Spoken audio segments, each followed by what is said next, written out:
The New York Giants are in the news, and we have Stan the Jet fan here to talk about it. Coming up next here on No Buts About It.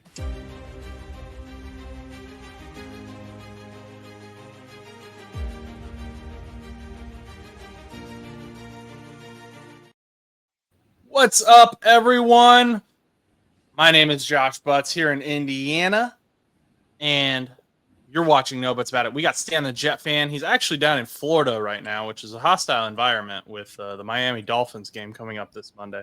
And we have Chus, who is in his basement in Pittsburgh, Pennsylvania.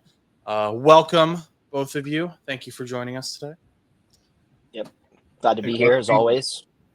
We have some news that has come out. I can't remember if it came out yesterday, but I do know that it officially, Brian Dable announced that Jaxson Dart will be starting the rest of the year. It had been announced that he would be starting in week 4, or Jaxson Dart over Russell Wilson and Jameis Winston.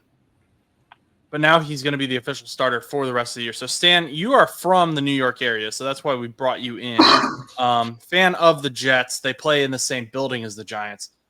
What is your initial reaction to this? Yeah, I mean, I've been excited to see this. We talked about this about a week and a half ago. I thought this was coming against the Saints. That would have been a great matchup for a young quarterback to step into, where you don't expect the other team to put up that many points, and the defense isn't, this impenetrable force. Now, it is going to be a tougher game against the Chargers, mainly because the other side of the ball, that offense is going to keep the Chargers in the game, no matter how much Jaxson Dart is doing here.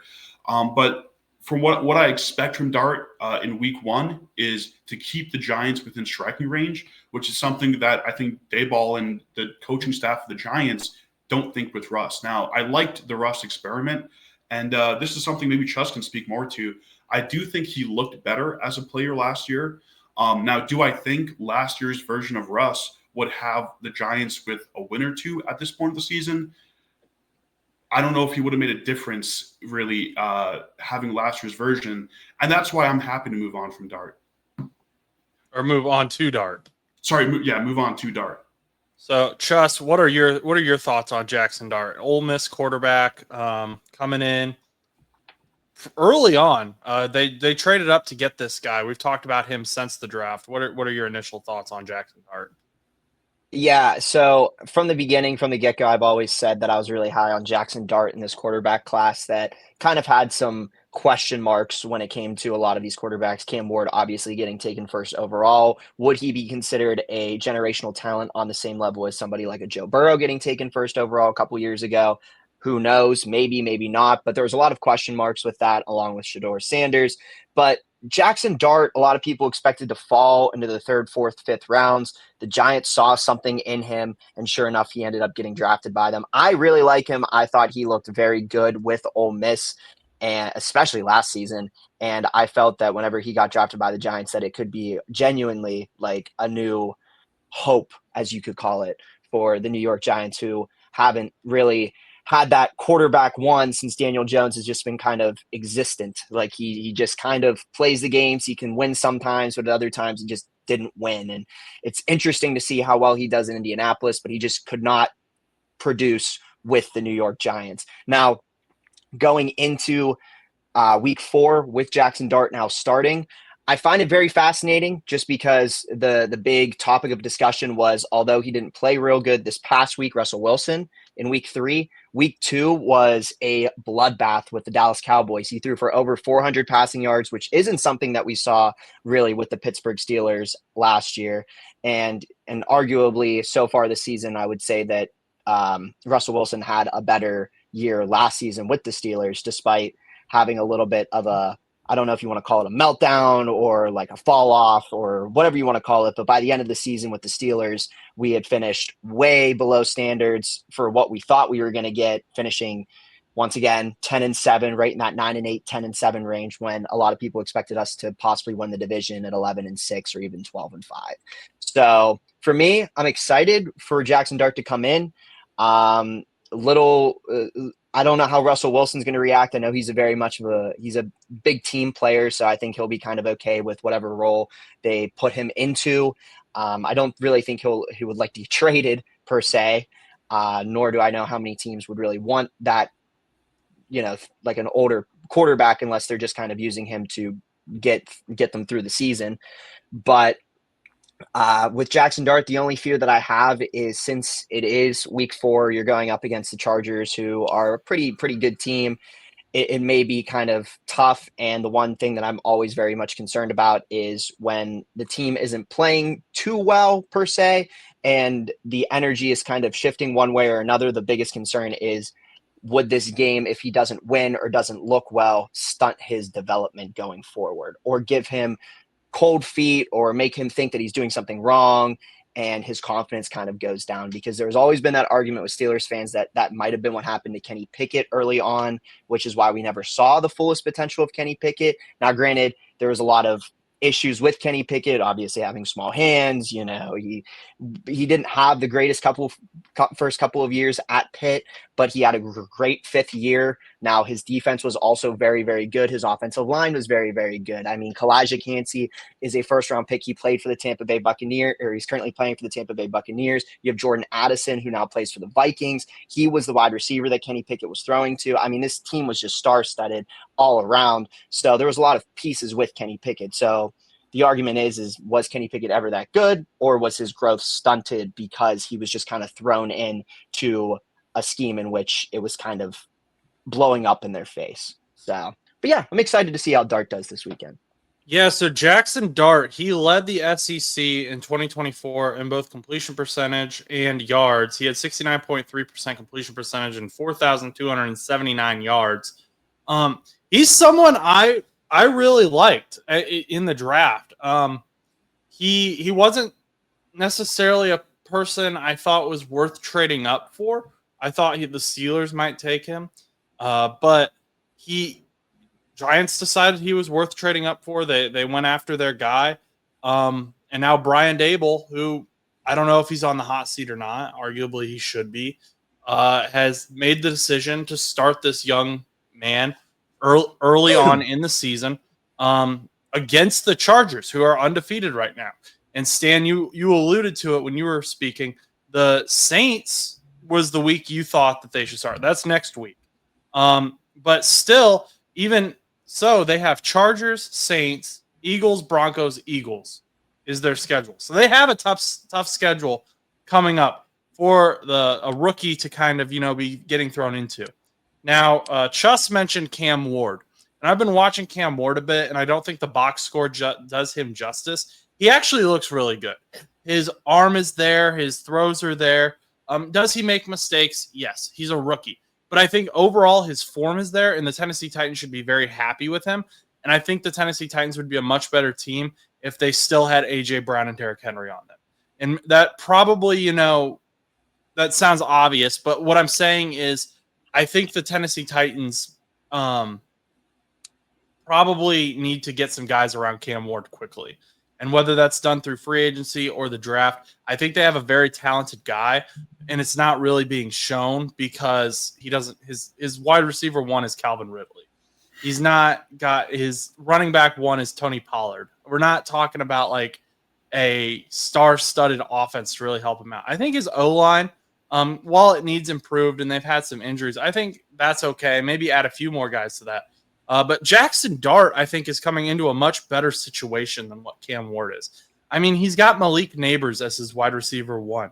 You got Theo Johnson, who has some potential as a tight end. He's not, going to be a marquee guy, but, he can help.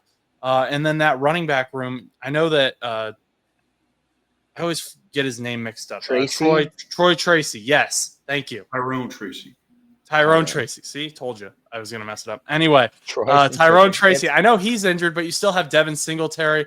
You got my boy Scattaboo down there who runs like a maniac. I think Jaxson Dart is coming into a much better situation than what Cam Ward is. He's coming into a much better situation than Tyler Shuck is in New Orleans, who Tyler Shuck was taken, I believe, third quarterback off the board in the second round, and he's been sitting behind Spencer Rattler this whole time. I wouldn't be shocked if we see Jaxson Dart come in and he just lights it up and plays a much better version of football that we see from a rookie quarterback. And he could even win Rookie of the Year despite not starting week 1. There's still the chance for that because I don't think there's anyone who's really running away with that right now on the offensive side of the ball. Some people would probably argue Emeka Egbuka, if anyone, but I think that Jaxson Dart could still probably catch up to him. Stan, I know you're not a Brian Dable fan. You've been vocal about that. What are your kind of views around this and Jaxson Dart? Like, how does this relationship work? Does Brian Dable, is he on the hot seat? Is this a desperation move? Where are we at? Well, yes to everything, I think. I mean, yeah, I think he's definitely on the hot seat. If you're the Giants right now and you got this young quarterback from Jaxson Dart, my fear as a half Giants fan is that Jaxson Dart's going to play well enough to keep Dable around, and then the coaching staff is going to run into the same issues they've run into time and time again. And yes, quarterback play in many ways has held them back, but we've seen Daniel Jones look so much better on a different team, and we've seen him look great on the Giants too. I think at this point in time, I just don't trust him as an in-game head coach. I don't think he makes the right decisions. That's where my issues with Dable stem from. So I do believe he should be on the hot seat. And just to be fair, I think I should give an example of what I need to see from him this year in order, for him not to be on the hot seat come the end of the year. And one thing is in-game decisions has to improve. I need to see him use timeouts better.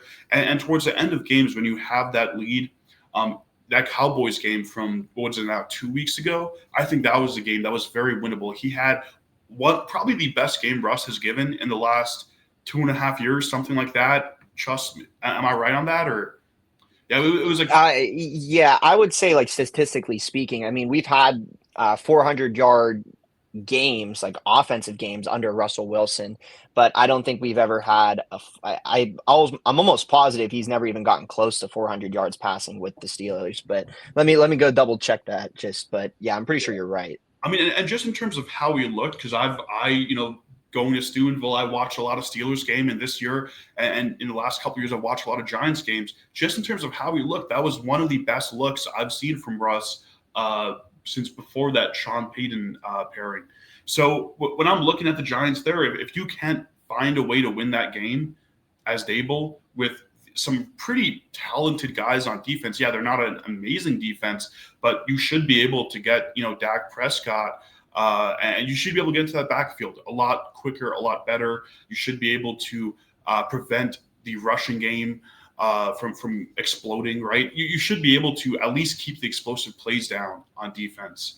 And we haven't seen that from Dable this year. We haven't seen that in the last couple of years. So to me, I need to see him manage those games when you do have Jaxson Dart step up very well.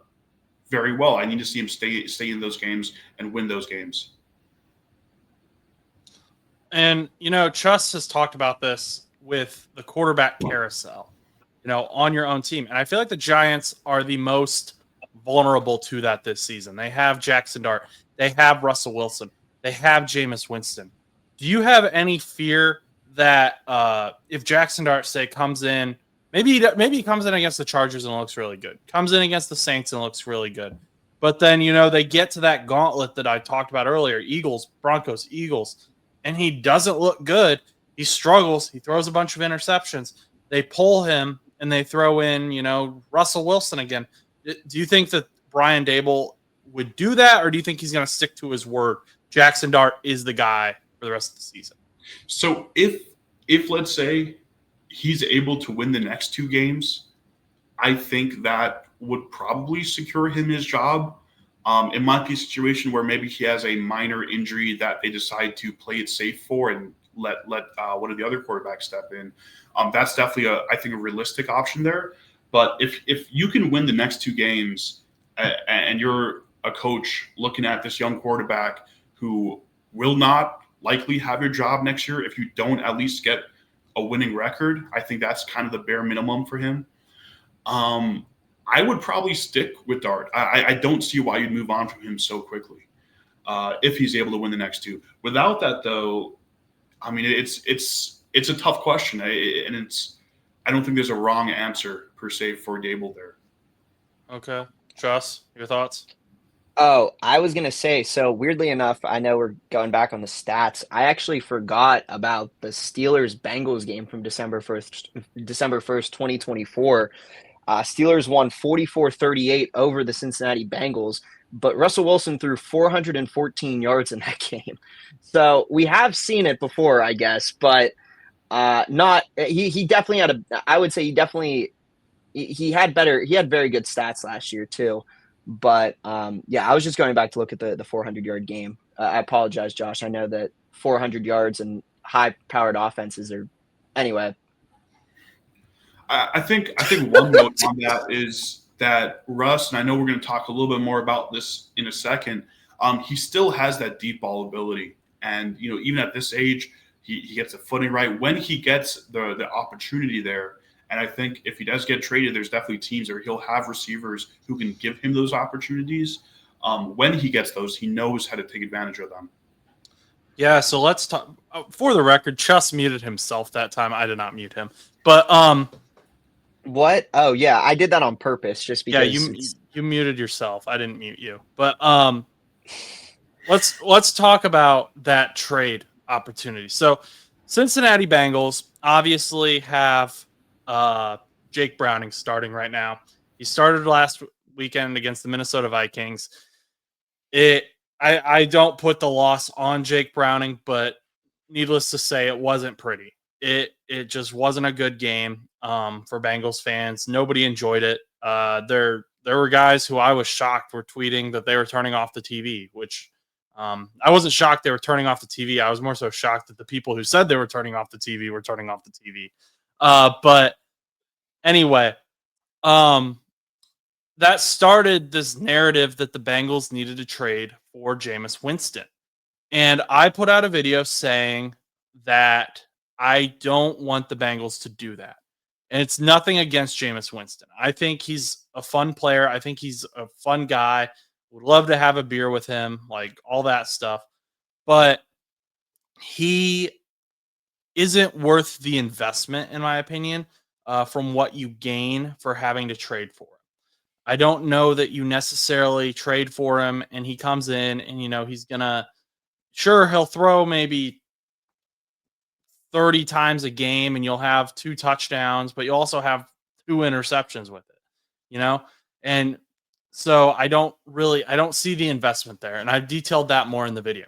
However, I could be interested in Russell Wilson. And I would love to get both of your thoughts. Both Stan is watching him with the Jets, and then Chus, of course, he started for the Steelers last year. But Russell Wilson has a very cheap contract. He isn't going to be super expensive. I think he's got like 10 million total. He's got an $11 million cap hit. Giants have paid some of that. If they trade him for like a 6th round pick, 5th round pick, I would jump on that because I think Russell Wilson can come in and be someone who is able to get the ball to Jamar Chase consistently.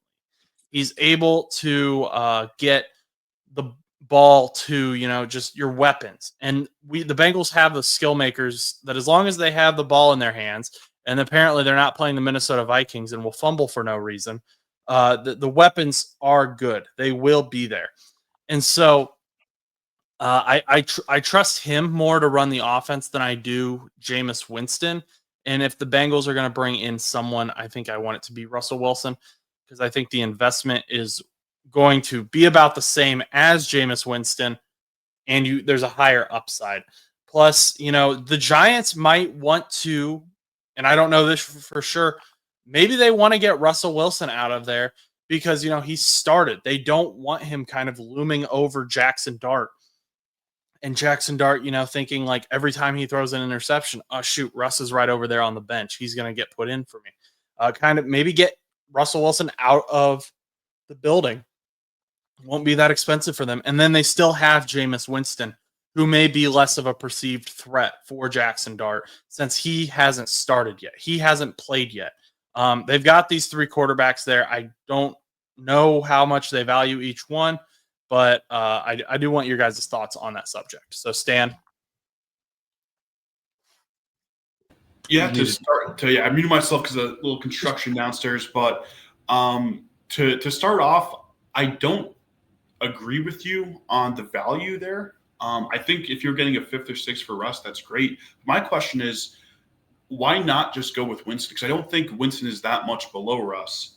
And I have a feeling you can get him for something like a 6th round pick swap where the value is so much less than just giving up a pick altogether. The other thing is I believe that Dable would value Wilson a lot higher than maybe he would value Winston. And I don't think a trade for Russ would be a 6th round pick. I think you might need to give up more than that. It is hard to say because of his age, but when these teams are negotiating, especially the Giants, you see how, yeah, I have this quarterback, you are missing a quarterback and are arguably a playoff team. I'm going to try to get a lot more juice out of this trade than you might think. So I just don't know if the trade value is there for a 5th or 6th for Russ, and I don't know if the Winston difference wouldn't be a better choice. But in terms of the Bengals fit, I think either of them would be a good fit because you have such great weapons on all around the field. And when I look at Russ, the biggest difference between Winston is he's not going to throw those trash can balls for no reason at the end of the game. He's not going to lose you as many games. My only issue with the Bengals again, though, is it's not like the offense was losing you that many of those games, right? Yes, Jake Browning did not have a great performance, but you have other options there. I think that a better, if I'm the Bengals now, I'm going to look a lot more at defensive options. Can I bring in, another defensive back for a 6th or 5th, which you can get decent quality guys at that level? The Jets, my team, looking at 2 of their best guys were both brought in for 6th round, 7th round pick swaps, very low value deals. I think that might be a better pathway for the Bengals. Okay. Chus, your thoughts? Yeah, so when it comes to Russell Wilson and the Jameis Winston thing, I think it is interesting, like how like Stan put it and stuff like that, like the value and whatnot, because when it comes to the Giants, I think that you have to consider the idea that what if Jaxson Dart doesn't end up working out and they have to bench him? And the problem is with the Giants at that point is, yeah, he would have to go back on his word. But would you want to lean on Jameis Winston, or would you want to lean on like the legit Super Bowl vet being Russell Wilson, the consistent factor, the guy that's probably going to be, for the next couple of weeks, if he does stay with the Giants, more than likely giving advice to the young guy being Jaxson Dart. So the problem is you don't want Jaxson Dart to turn in, or like you don't want Jaxson Dart to come in, play like Malik Willis, and then just kind of leave him in for the next couple of weeks. You're going to pull him and put in probably Russell Wilson again. So in my opinion, I agree. I think Russell Wilson's value might be a little bit higher. But in my opinion, I also think that it might be worth it if you really want to push to make playoffs and are ready to go come December. Now, the problem with Russ, though, is he is very up and down. We saw that with the Steelers a lot last year. He had like 2,500 yards passing, but he had 16 touchdowns and 5 interceptions. Take that as you will. He had some games like against the Eagles where he only put up like 120 yards passing, and he just didn't look good. Now, the Eagles were a dominant team last year. It's whatever you want to give your opinion on. But I think that Stan was right, though. Whatever quarterback you decide to go with is going to probably do well in this Bengals offense, just because if you look at what Russell Wilson was doing with the Steelers last year, Steelers offense, I always said it, and they needed a wide receiver too. The tight ends were kind of hit or miss. Najee Harris, 1-yard gains here and there. Jalen Warren was like the only explosive running back. We've talked about it time and time again. He still somehow managed to make it work and win games. So with you, on the other hand, with your team, you've got Jamar Chase and T. Higgins, and you've got Chase Brown, and you've got a couple of these like random wide receivers just kind of on the back end that you're just kind of waiting for, like, just to come up in a random play or whatnot, just to, make some noise. But Yeah, I think Russ would be a good choice. Like in my opinion, maybe it's a little different from Stan's. I think Stan wanted more of like a Jameis Winston for you, but I would probably go more Russ for you as well. But I do agree though. I think the value is probably going to be a little bit more higher. I don't think it's going to be a lot higher, but I don't know if you'd be able to steal Russ for a fifth or sixth without either doing a pick swap or something else. Yeah, So I guess I just look at it and I say, okay, well, we have Jake Brown. Jake Browning's here. I don't put Jameis Winston above Jake Browning personally. Maybe I put him like at the same level in the Bengals offense. So one of the commenters did say there's a leadership factor. I could agree with that. So if we introduce the leadership factor, maybe Jameis ticks up a little bit. But this isn't worth a trade to me. Um, this little bit, this leadership factor, it's real tiny. It's right there. But I I think that Russell Wilson is probably up here if Jake Browning remains. And so I'd be more willing, and like you said, the pick investment. Obviously, if they want a third rounder or higher, I'm not giving them that. Maybe talk into maybe it's multiple picks. Maybe it's not just one pick. But I think the Bengals should look into getting Russell Wilson. I think it would be beneficial for the Giants to get for Jaxson Dart's sanity to get Russell Wilson out of there. And it's because, we've just seen this so many times. We saw it with the Steelers. We've seen it with the Jets. The Jets, we saw it a ton with Zach Wilson. Like that was their MO, was they would bring in a quarterback to start over Zach Wilson. That quarterback would get hurt. Then Zach Wilson would start. He would play well. And then they'd pull him out when he played bad. And then they'd put him back in. And like, it just, it was insanity. And I'm not saying like Zach Wilson would have been like this amazing quarterback if that hadn't happened. But I think you can make the argument that if you have this veteran almost just looming in the shadows of the background, it can hurt the mental of that rookie young quarterback, especially when it's a quarterback who's won a Super Bowl before, who has made Super Bowl appearances. Like Russell Wilson is likely eventually going to be a Hall of Famer. That sounds a little silly now, watching him the last 3 seasons, but if you go back to prime Russell Wilson, he was insane. So I don't know. Maybe the Giants want 3 quarterbacks, but I just think they don't have a lot invested into Russell Wilson, and I could see them wanting to get him out of there. I disagree with just the point of they don't have that much invested, because if you're Schoen and Dable, you're here for your job this year, and I think because of that, would I take with any sort of pick value? Schoen is very much aware that whatever picks he gets from losing Russell Wilson, he may not be the GM choosing those picks. Chances are, if I had to run the numbers, I feel like the Vegas odds are probably pointing towards Schoen losing his job. So why would I take a pick for Russell Wilson when he is, at the very least, gives me some value to save my job? I do think one interesting thing might be a player swap. I know we don't ever really see that in the NFL, but if there's some better value to the Giants for this season, maybe that can work out. The other option I think that might work for the Bengals is if the Giants lose the next 2 games, I don't know if the Giants don't just clean house right then and there, get rid of the coaching staff, and then for the next GM, the question is, okay, let's get rid of this quarterback who is old and doesn't really give us a whole lot of value for next season, and get a pick that can give us value for next season.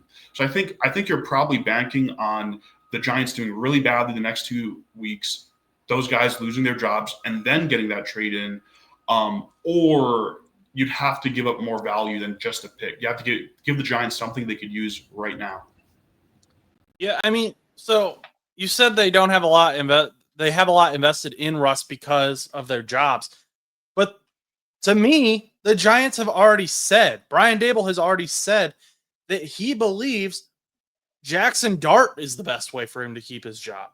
If he didn't, he wouldn't have benched Russell Wilson for Jaxson Dart. he thinks that Jaxson Dart is the way he's going to keep his job. And you do make a good point. Like, Schoen likely isn't going to be back next year. Maybe he doesn't want to get picks for the next guy. But if I'm Schoen and I go to Brian Dable and I say, hey, are you actually, like, you're for real about Jaxson Dart starting the rest of the season? Okay. I'm going to get rid of Russ. I'm going to trade because I'm going to do everything. I'm going to show that I'm invested in this team. I'm going to show that I want to be here next year. And maybe that doesn't work out. But what do you do? I don't understand why Russ is on this team if Jaxson Dart truly is the future. And this team to me is saying Jaxson Dart is the future. Jaxson Dart is how we're going to keep our jobs. Jaxson Dart is the best way for this team to win football games. Well, I think the fact that Jaxson Dart was on the bench for the last 3 weeks shows you that Dable, I don't think Dable is convinced. I think he's just fighting for his life right now, which makes sense given his position. I think he's just trying to stir it up, put in a quarterback who your receivers really like. I mean, the locker room is in love with all three of these quarterbacks for one. Like, I don't think Dable could put someone in to start this upcoming week who would piss off, Neighbors or any of those other guys. But like just in terms of shaking it up, I think that's the reason you put in Jaxson Dart. I don't believe Dable really is sold in Dart right now. Like, I think he needs to see more. We also, in the preseason week 1, I remember being amazing for Dart. I do remember seeing some things I didn't like in week 2, especially with some of the passes he was going for. We could see like a 2 interception game that I would not be surprised at all if we see 2-3 picks. I wouldn't be surprised if Jaxson Dart gets benched at halftime this first week. I think it's just Dable's going to, play it by ear, see what happens, kind of feel it out as it goes along. And, if you maybe losing Winston, getting some value there and then taking the risk, I could see them doing that. I just don't see why you'd move off the guy who was your plan A, because it's not like he went out there and looked absolutely terrible. He to my personal take, he's looked about what I expected him to look like this season. I don't think anyone's surprised by the level of play we've seen from Russ. So that's why I think they stick to both of them. I don't know. That Chiefs game was rough. But all to take it all in together, this is about what I would have expected. Okay. In fact, I think he's stats wise, at least, he's definitely surprised me. He's shown me more than I really had going into this, expecting from him this season. Okay. Well, thank you, Stan. Chus, do you have anything to say to Stan before he leaves here? Do I have anything to say to Stan? Yeah, he said a bad word. Did I? Yeah, you did. I'm not going to repeat it because we have children that are listening. But Chus, do you have? I don't have anything. Just Stan, I'm very glad that you're here. I don't get to talk to you too much, but when I do, it's always a pleasure. Thank you for coming on. And, yes, we'll be in touch soon, I imagine. Yes, yeah, thank you for coming on. Thank you. I was glad to be here. See you guys. See you, Stan. Thanks, Stan.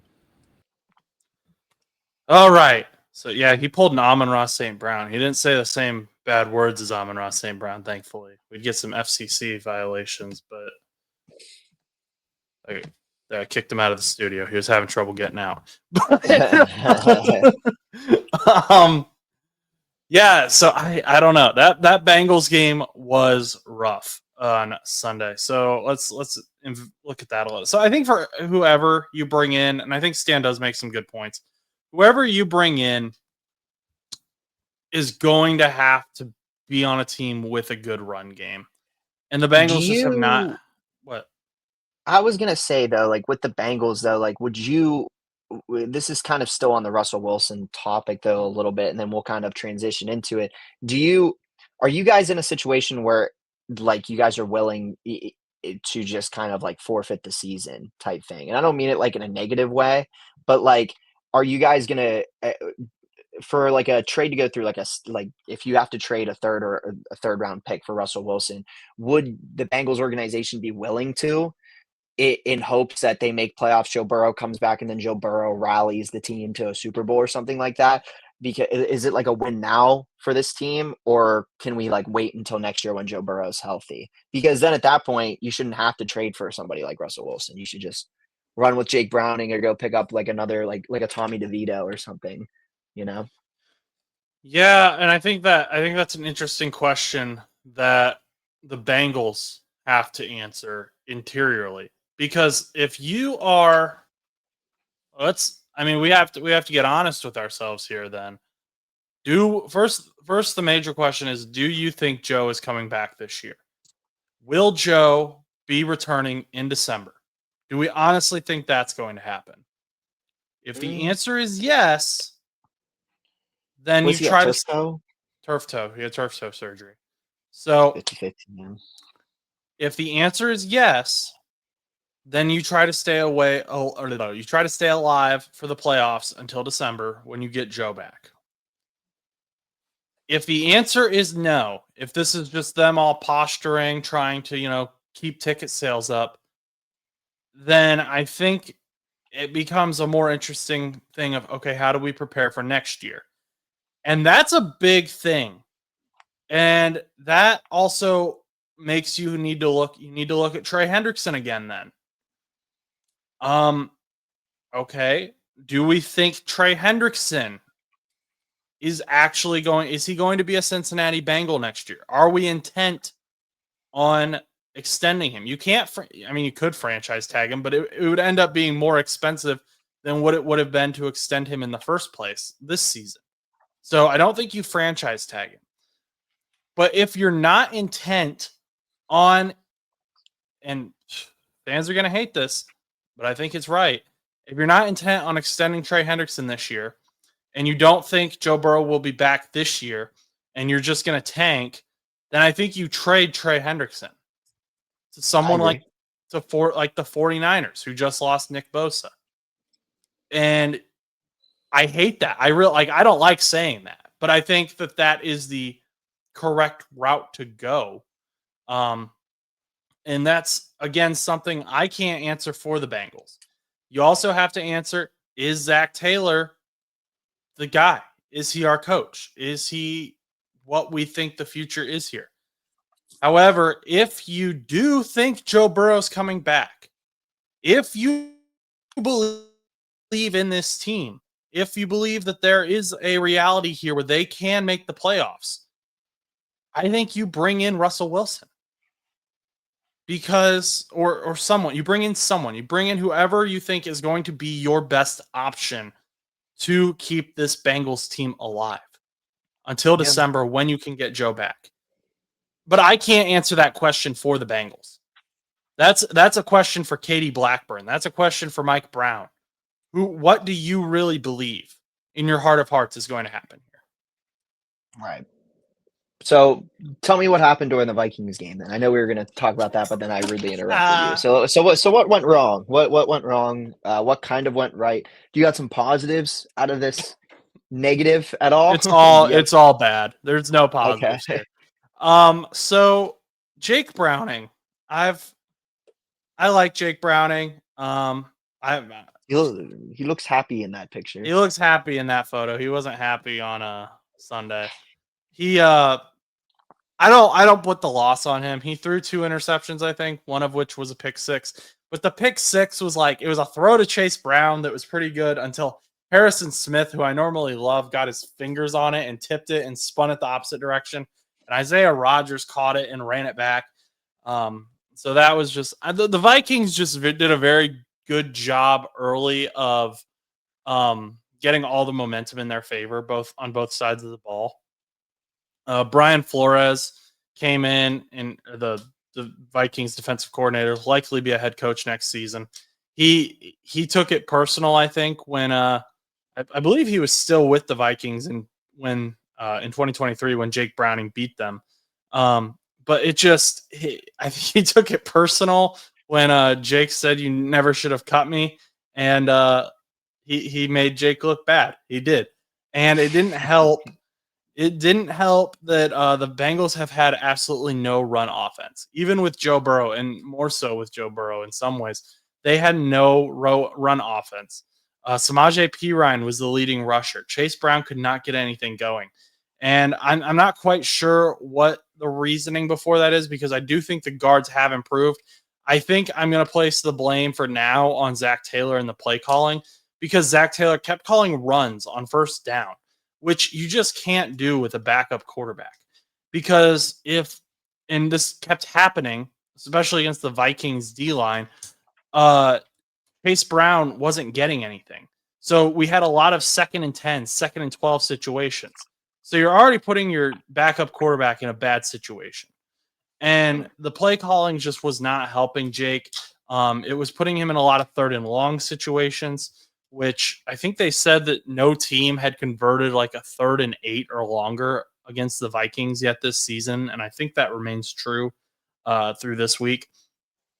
But it just, like, there was nothing. And then Isaiah Rodgers got a scoop and score off of, I can't remember if it was the Jamar Chase fumble, the Samaje Perine fumble, the Noah Fant fumble. But one of those fumbles, Isaiah Rodgers just absolutely killed. He was like a one-man show against the Vikings. You can't have your stars fumbling when you have a backup quarterback in. And the Vikings just had taken the life out of the Bengals going into the locker room at halftime already. Carson Wentz didn't even really do anything. I don't even know how long Carson Wentz was actually on the field, because the Vikings defense kept creating turnovers and scoring on them, that it was just like, okay, great, Carson. I think he had 2 touchdowns, but anyway, going into the locker room, Zach Taylor said we have our pride to play for still. And it was like, okay. And then they came out of the locker room and they were just uninspired. Like, it was bad. No, you could tell no one on the defense really wanted to be there. They weren't playing like they had anything to, like, any pride. Their pride was not won that day. And that's another thing that, like, I think, so I've been a big Zach Taylor defender. I have defended Zach Taylor multiple times on this show. I think the thing that frustrates me the most about this game is the way they looked in the second half. Because you have 2 types of teams. You have teams that win and you have teams that lose. And the thing about teams that win is, even when they do lose, they lose and you can say, okay, hey, they went out there and tried their best. They went out there and, they played all 60 minutes. It was hard. It was tough. Yeah, the score doesn't really reflect it, but they played well. They played passionately. If you go and look at the second half, that defense was already on the bench, like everyone. And, like, the offense was already on the bus. They were all wanting to go home already. And Zach Taylor did not keep that team inspired. He did not keep that team, motivated to, like, hey, at least let's go show them what we've got. Let's go show them who we are as a team. Or, like, heck, say, yeah, we're going to lose this game. Let's try out some new schemes. Let's try out some new stuff that we've got. Let's see what we can throw at them to, maybe get a touchdown or 2 here. They started pulling the starters. It was boring. I have never turned off a Bengals game before, and I still haven't, but I was tempted because the players didn't want to be there. And so why would I, as a fan, want to be there? And I think that's the most concerning thing to me about Zach Taylor, is he did not have that team motivated coming out of the locker room. He said that they were going to play for their pride, but then they didn't. Yeah. I mean, that's how it is in a nutshell. I mean, it is concerning that it was like 34-3 or something ridiculous at half, and then coming out of the half, they didn't even look alive, because they allowed 10 points total, the Vikings. So it would have been 45. What was the final? 45-10. Yeah, I think it was 45-10. It was a Drew Sample 48-10. So it was a Drew Sample touchdown too. So it was and you can't blame the defense, because it wasn't really the defense's fault. It was just partially the offense, and there's just so much that went into it that at that point, I feel like you can't blame the offensive coordinator, the defensive coordinator. You can't, like, it comes down, falls on to Zach Taylor, because we've seen games in the past where teams are down. We saw it this season, 41-25. Buffalo was down with like 5 minutes left in the game, and they came back and won that game. And the thing is I'm not expecting some crazy comeback when you have your backup quarterback in against the Vikings, who are already up 34-3. But we've seen it before. We've seen it in Super Bowls. Even if you don't come back and win, if you make it seem like you're going to come back and you put a little bit of pressure on, if you put up 24 points and it's all of a sudden 34-24 in the game, and even if you still lose 41-24, at one point in the game, it was close. It was starting to get close.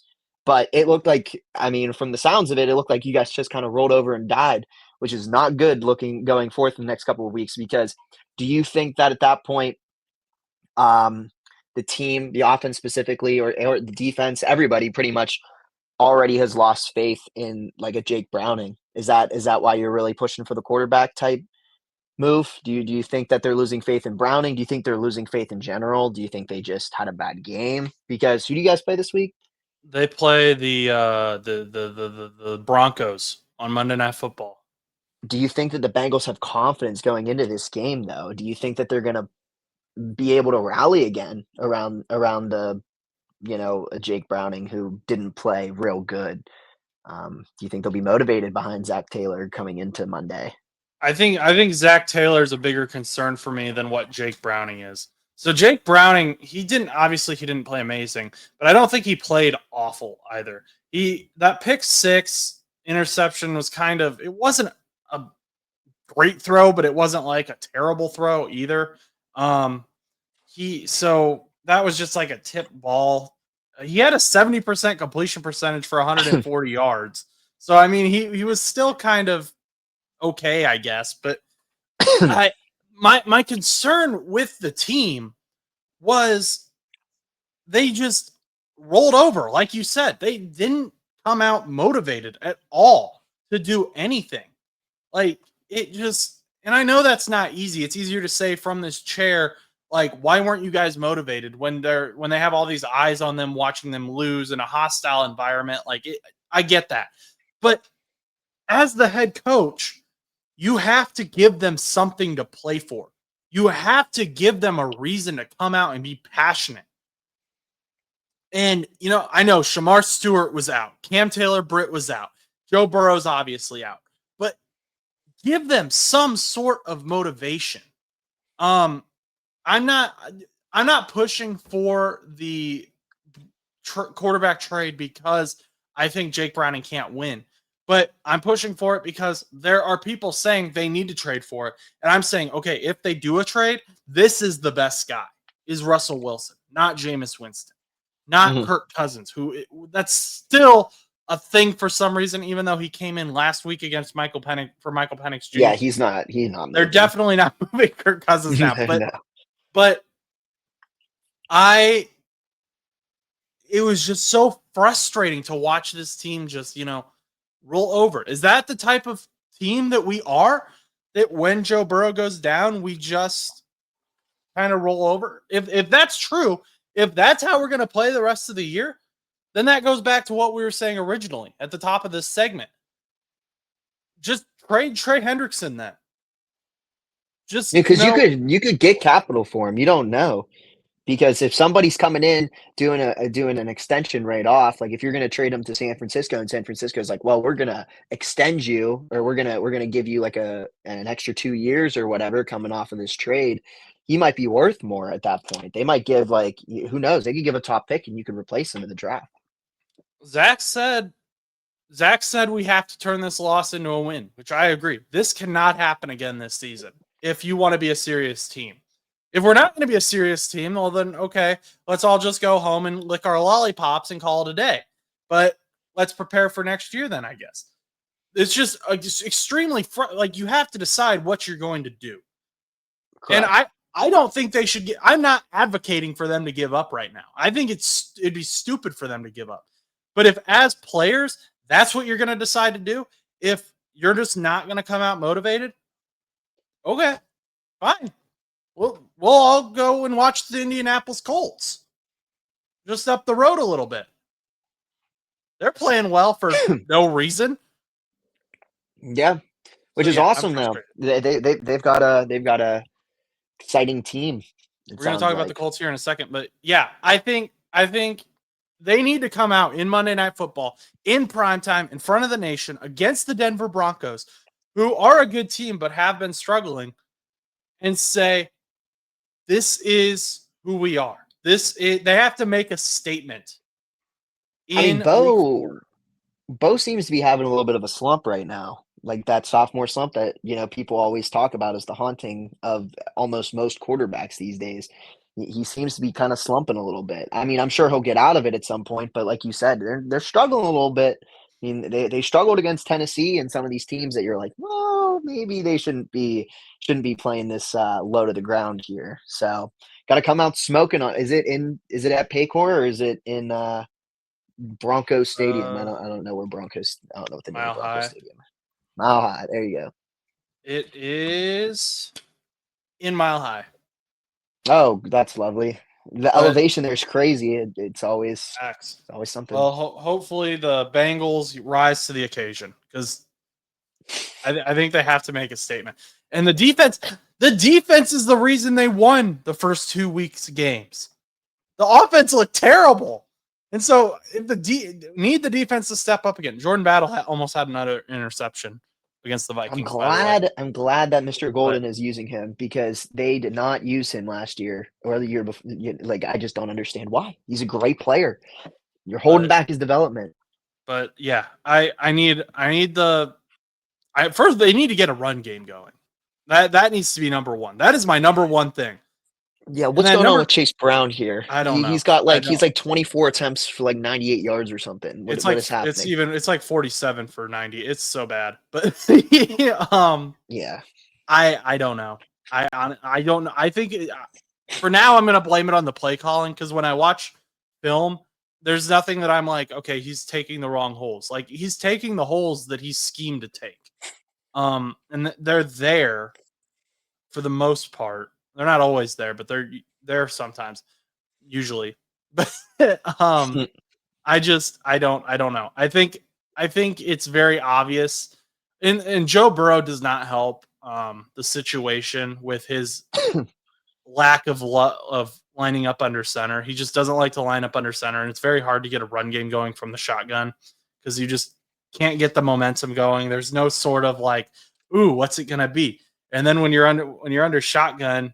Or when you're in shotgun, the handoff is very obvious. It's just that didn't help Chase Browning, but Chase Browning had that last year too, so that's not new.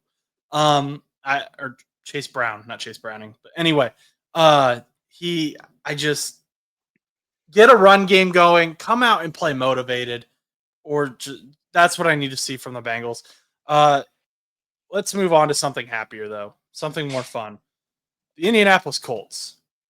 Indiana Jones. This is the funniest. This is the funniest thing that happened to the New York media.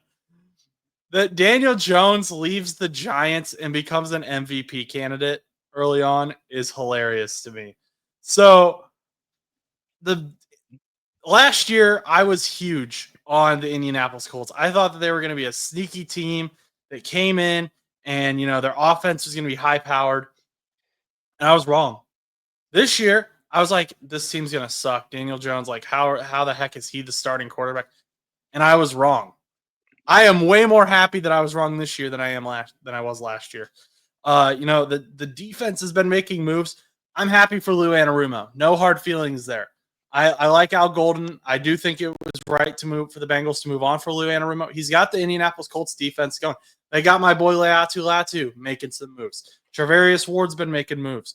Cam Bynum's been making moves on the defense. Jonathan Taylor looks great. He might be the top running back this year. Tyler Warren, amazing. I think he's the top tight end currently. His yards after catch is insane. There is a little bit, Michael Pittman Jr. hasn't really been getting the ball as much, but that's because Josh Downs has been killing it. And you got Tyler Warren. It's you got too many weapons now, and that's a good problem. Michael Pittman, he's still putting up numbers. I mean, he has 2 touchdowns in 3 games. I don't think he's passed 100 yards in a game yet, but he's still getting the ball, just maybe not as much. Right. Yeah, he's not putting up wide receiver 1 numbers. Right. Yeah. Exactly. And so I think Josh Downs might be taking that kind of,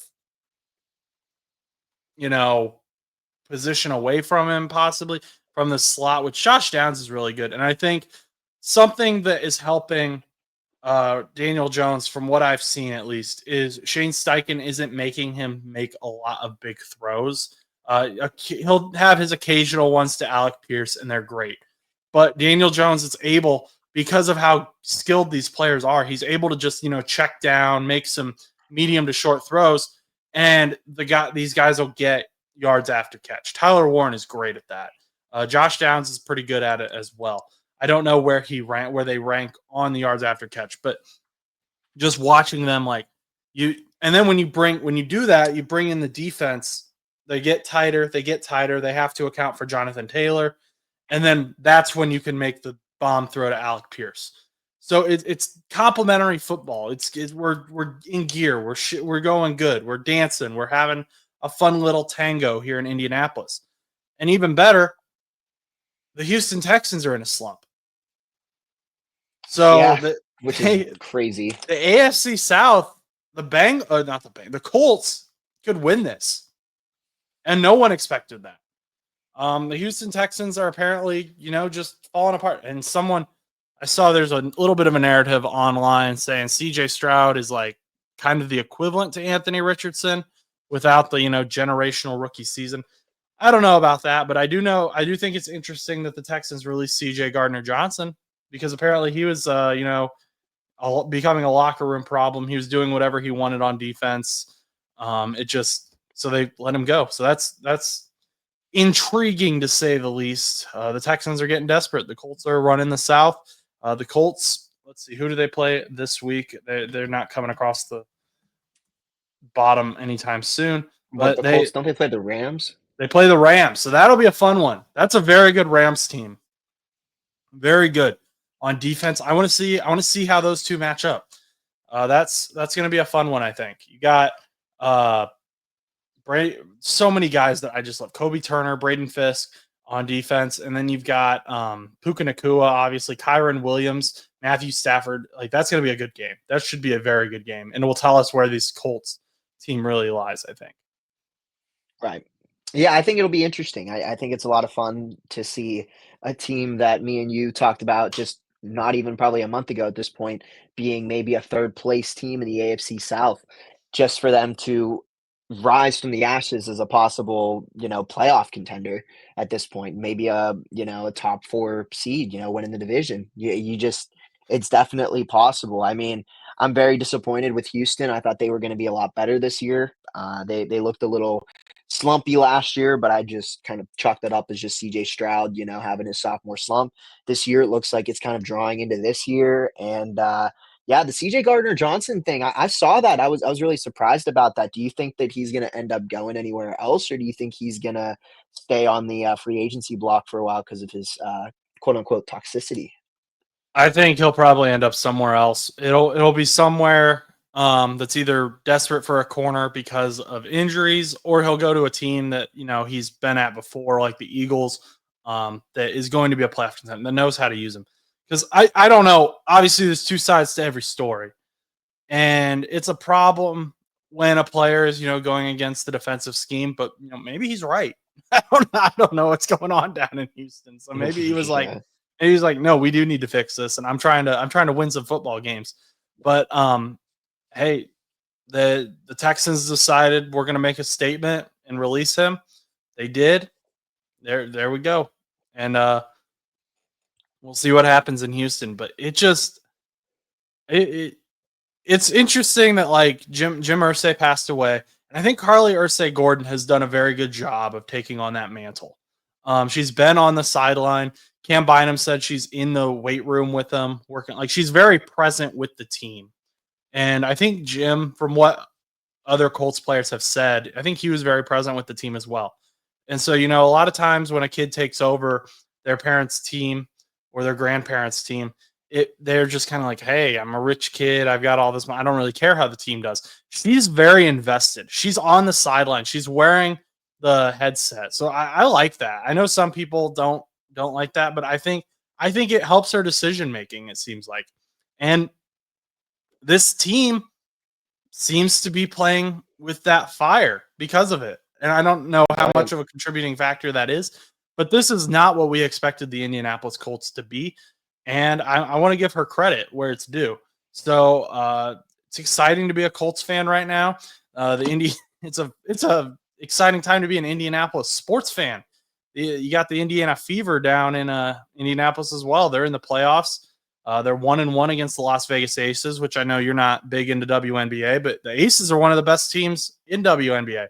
And the Indiana Fever are the most injured team in the WNBA. So the fact that they took one game against them is huge. The vibes are high here in Indiana, and I hope that kind of eases over into Cincinnati a little bit. Yeah, I mean, nothing against WNBA. There's really no teams that are local to me at any point. I think the closest as of right now would be probably Philadelphia or Indianapolis. So until we get some closer teams, right? Because there's no Cleveland team yet. There will be. The Cleveland team is coming. Philadelphia does not have a team. Okay, so yeah, it would probably have to be Indianapolis then. Yeah, I thought Philadelphia is building a team then too. They might be. There's a ton of expansion teams coming, but you can Pittsburgh join the Fever. You can join the Caitlin Clark effect. I got nothing against the Fever. I was more of a Mercury fan for a little bit, but I kind of just what's her name went to your high school? I forget. Yeah. I forget. Her brother plays in the NBA too. I forget her name. It's Meg. Yeah, Meg. Yeah. Meg, yeah. But yeah, so what are your we're running a little bit over here, but what are your thoughts on the Colts? Like just as a team looking down the line here. Yeah, for the Colts, like down the line. Yeah, just like, do you think they're serious, or is this just a fluky little Daniel Jones will come back to earth? No, I think it's possible that we could see them win the division. I mean, the division's very wide open, I still think. I don't think the Jacksonville Jaguars are really all there, and I don't think that the Tennessee Titans are anywhere close to being all there. So, and if Houston kind of just stays shaky and the momentum continues with the Indianapolis Colts, I think that I think that it's possible that they just kind of keep going. I mean, the Rams game this week is going to be a big test for them because regardless of what happens, if they look good against them, even if they lose, it's going to show good momentum going forth with the rest of the season when they play some like more division opponents and when they play. I don't know who's all on their schedule this season and if there's any like huge AFC threats coming up or who, but I mean, it's definitely, I don't think it's a fluke. I don't think it's a fluke. I think it's time and time again. I know we talked about it on the show a couple weeks ago, but it's coming once again. It's coming back into tuition.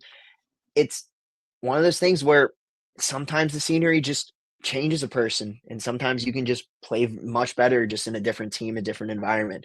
I mean, to be honest, Sam Darnold changed. I don't know what happened, but he went away. He played in the backup in San Francisco for a little bit. Went to Minnesota, had a beautiful year, and now is in Seattle, and they're 3-0. They're sneaky. It's crazy. Like I'm shocked. Their defense is very good, and their offense is just good enough. It's very impressive to see. And sometimes all you need is just that environment change. I mean, Baker Mayfield's been consistently getting teams, the Tampa Bay Buccaneers, into playoffs over the last couple of years and winning the NFC South. Now, granted, the NFC South isn't really that competitive of a division, but if you're consistently winning and you're not having anybody kind of fight for you for that division, it's pretty good, especially with all the weapons that they kind of have and, haven't had over the last couple of years. So Baker's another guy who needs credit too, though. Now I can say this now that Stan's gone. That win over the Jets was awesome. Yeah. Have the blocked field goal. I mean, that's usually a momentum killer, but Baker just came out and was like, no, we're just gonna, okay, you want to score? I'll go back out and we'll score again. Like, right. The SpongeBob meme, like, I just scored. You want to see me do it again? Okay. Yeah, no, Baker Mayfield, he's been another fun one. I mean, he went from, granted, I feel like if they wouldn't have given up on him in Cleveland, I feel like he probably would be having the Browns in a lot better of a place over the last couple of years. I mean, he took them to like their first playoff win that they've had in like decades. And then they dump him for Deshaun Watson, who at that point in his career, and we've talked about it, was not really on a high. He was kind of on a fall off, and then he got suspended. And then they're like, oh yeah, let's pick him up because he's got experience. And I was like, well, no, I think Baker is the guy you want to roll with. But then Baker went to Carolina, and then Baker was in LA, and then Baker ended up back in Tampa, and he's fine. I don't think he was ever the problem. Yeah, and now he's got that big old chip on his shoulder, and he's got something to prove. It'll be interesting to see how he does without Mike Evans this week. I believe he's still doubtful. So, And I think it's interesting you mentioned the chip on your shoulder and something to prove, because I think Daniel Jones, for one way or another, does have something to prove as well. You go from New York, who they kind of invest in you as your franchise guy. I mean, you bring them to one playoff game. I mean, you don't have the greatest years ever, but were they really building a team around you entirely? Maybe, maybe not. I mean, you had Saquon for a couple of years, but like they never really were like, oh yeah, Daniel Jones, we're gonna like really build this team around you. They just kind of were doing whatever. And now he gets thrown into an offense. He gets traded away. They go with Jaxson Dart, new guy. Oh, goodbye, Daniel Jones. You've done nothing for us. Thanks anyway. Everyone, Giants fans are up and praised and happy. Hallelujah. Daniel Jones is gone. And now he's 3-0 with the Colts, and Russell Wilson is 0-3 with the Giants. So I'm sure it's probably a chip on his shoulder, new scheme, new everything. I'm sure is probably helping as well. But it's exciting. And I really hope well for Daniel Jones, because I hope that this is where he has success or continues to have success, I should say. And I hope that, for Indianapolis Colts fans, this is like a breath of fresh air, because there's no crazy quarterback carousel. So I'm hoping that he continues this, because I don't think Colts fans deserve this fake hope, if that is what it is. yeah, well, someone gave me Daniel Jones' autograph for free a few years ago, so I have his autograph. So I'm glad he's doing well in the Indianapolis Colts.